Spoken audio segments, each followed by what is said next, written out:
Hi everyone, what's up? ကျွန်တော်ဒီနေ့မျှဝေပေးသွားမယ့်အရာလေးကစကားလုံးလေးတစ်လုံးနဲ့ဒါပေမဲ့ဒီစကားလုံးလေးကအခုလောလောဆယ်ဓမ္မရေပန်းစားပြီးတော့လူတိုင်းလူလိုသုံးနေတဲ့စကားလုံးလေးလည်းဖြစ်ပါတယ်ပြောရဆိုရတာလည်းလွယ်ကူတယ်သုံးရတာလည်းလွယ်ကူတဲ့အတွက်ကြောင့်ဒီစကားလုံးလေးကိုကျွန်တော်မျှဝေပေးရခြင်းဖြစ်ပါတယ်ဒီစကားလုံးလေးမှာအဓိပ္ပာယ်နှစ်မျိုးပါတယ်ပထမတစ်မျိုးက contribute money သူကဘာလဲဆိုတော့ sharing cost and expense ဈေးမျှပြီးတော့ခံပေးတာနောက်တစ်ခုကဘာလဲဆို contribute effort and help လုပ်အားဒါနစိုက်ထုတ်ပေးတာဒီစကားလုံးလေးက chip in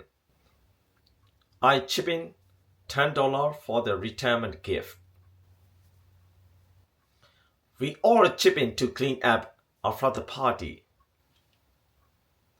we are buying a gift for Gloria's birthday. Do you want to chip in? ကျွန်တော်အခုလက်ရှိမျှဝေပေးနေတဲ့အကြောင်းအရာစကားလုံးတွေဟာအခုလောလောဆယ်ဒီ US မှာသူတို့သုံးနေတဲ့စကားလုံးတွေသူတို့ပြောနေတဲ့စကားတွေကိုမျှဝေပေးခြင်းဖြစ်ပါတယ်။နောက်ဗီဒီယိုမှာတွေ့ရင်တော့